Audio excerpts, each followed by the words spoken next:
It's nice to see you again, Westchester. Thank you for subscribing. It is Thursday, June 4th, 2026, and I'm Benita Ties with the Westchester Chronicle. Last Thursday, leaders from across the county came to the Foundry in Phoenixville for the Chester County Economic Development Council's annual Hall of Fame event. This year, they honored CEO Gary Smith for his 50 years of leadership in the organization. After the event, we spoke with Mr. Smith about the highlights of his career. I graduated from college. I was looking for a job. I had the opportunity to go work for the Department of Agriculture, and I was going to take a position there, but there was a job freeze. And Governor Schaaf was the governor in that period of time. And at that time, I was looking to start my life with my wife and get married and have a family and settle down. So I looked in the newspaper, is where we found jobs back in those days, and there was a position open.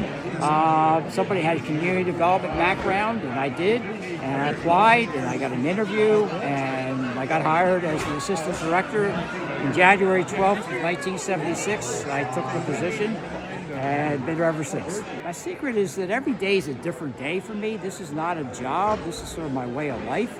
I think what we do, we come to work every day to help people. Like if you're in any kind of business, particularly in the medical industry, you have different patients that come in, they get sick, they need help. We do the same thing for helping businesses. Companies come to us, whether they're challenged with a growth problem, or they're trying to expand, or they just lost a major customer, or they have a new international opportunity they want to do business with, and they don't know how to do that. So we have mentors, we have staff, we have volunteers. We organize a whole team of people around that problem solving to create opportunities for people. And one last question. What advice would you give to young people out there that want to make an impact in our community like you did? Volunteer. Get involved with organizations, okay? Come to there's so many great not-for-profits in this county who are doing good things for the right reasons. To get involved, to learn, to meet people, to engage in conversations, and then from there, take that chance. If you want to start a business, take that chance. And we'll go through the mentoring process with you and provide some capital support with you as well and nurture that. So if they want to do community service, there's a lot of great organizations in this county that can do that as well. Gary Smith will be succeeded by Mike Grigolanis when he retires on July 1st.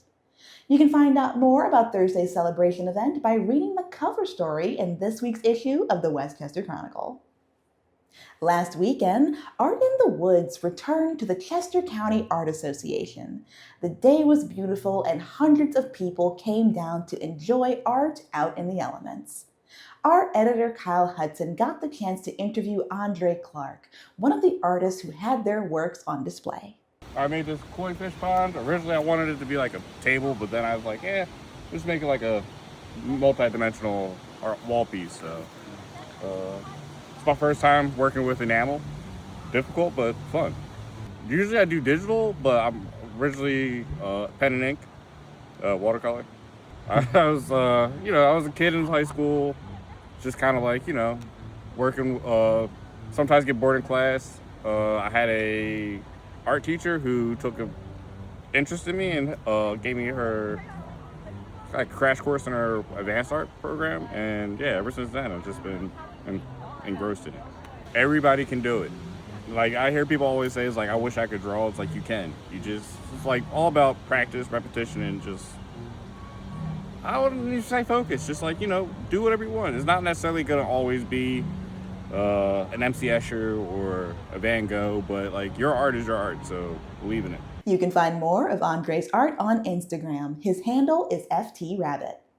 And as always, you can find amazing works of local art by visiting the Chester County Art Association, located at 100 North Bradford Avenue, right here in town. On Monday, June 1st, about 50 people, including State Senator Carolyn Comitta, State Representative Chris Pielli, Mayor Lillian DeBaptiste, and our own Borough Council came to Borough Hall to celebrate the start of Pride Month. The event featured the raising of the Pride flag right here in Westchester. After the flag was raised, Michael Hartman, Chief of Staff of Carolyn Comitta, said a few words to those present. So raising the Pride flag is a visible reminder that everyone deserves to be seen, valued, respected, and welcomed. As we gather on this beautiful day, take a moment to look up at that flag. Think about someone in your life who would be especially proud to see it flying today. Take a moment, picture that person. Now look around at the old friends and new friends gathered here.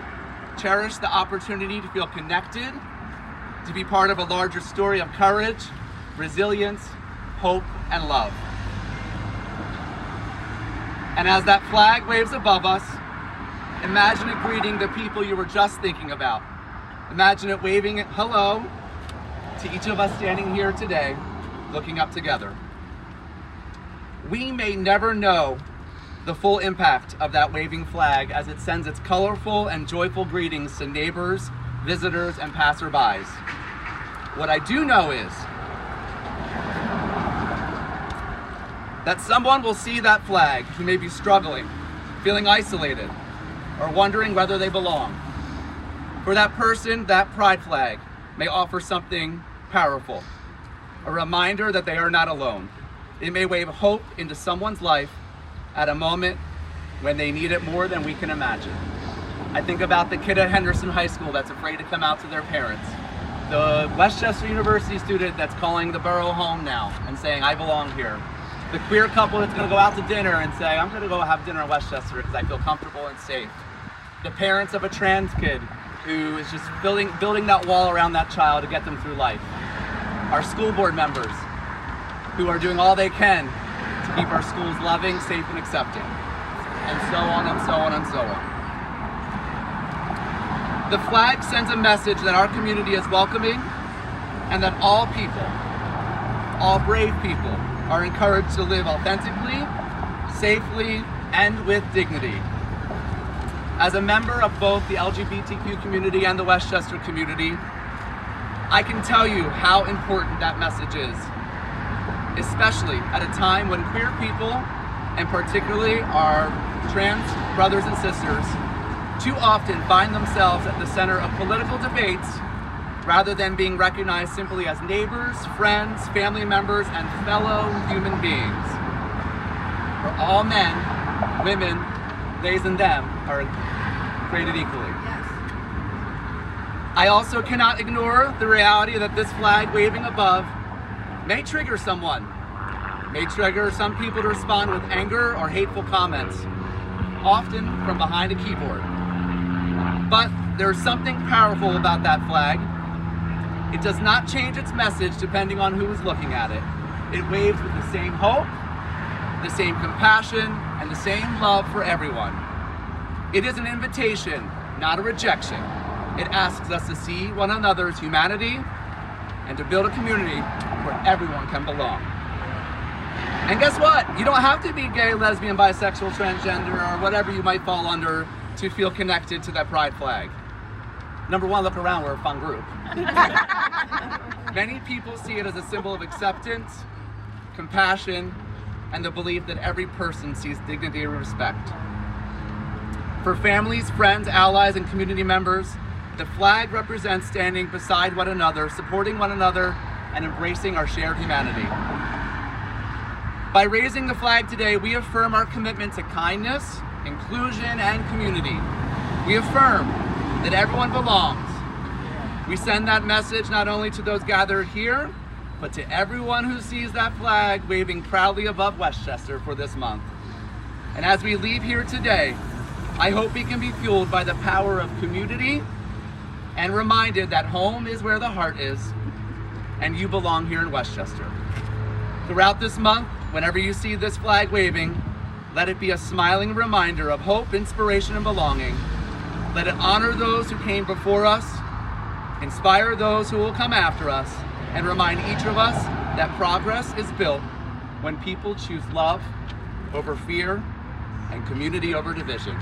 Happy Pride! After the event, our editor got a chance to speak with Carrie Stare, president of the Chester County LGBT Equality Alliance. My favorite thing about Pride is just the joy and love of the community coming together to celebrate and remember everything that the LGBTQ plus community has fought for over the decades, and remember that we do still have some critical steps to take, but we're here, we're queer, and we just love our community. I am especially looking forward to on June 5th, this Friday evening in Oxford. There is an Oxford Pride down in southern Chester County. And then on June 20th is our big Pride Festival for Chester County. It's going to be held on Bridge Street in Phoenixville again from 12 to 5. It is promising to be our biggest yet. We have over 200 vendors. It is our largest Pride Fest to date. You can find out more about the Chester County LGBT Equality Alliance by visiting lgbteachesco.org. Last but surely not least, the 43rd annual Turk's Head Music Festival will be back in Westchester this weekend. On Sunday, June 7th, from noon to 7 p.m., Everhart Park will be filled with a variety of musical genres as 7 local bands perform across 2 stages. You can also enjoy good food and shop from nearly 70 local vendors. The event is free to attend and open to all ages. Pets are also welcome, so bring your furry friends for a fun-filled weekend. You can see the full lineup and other details by visiting the link in the description below. And that's all for today's episode. As always, we want to thank you for your time, and we hope to see you soon.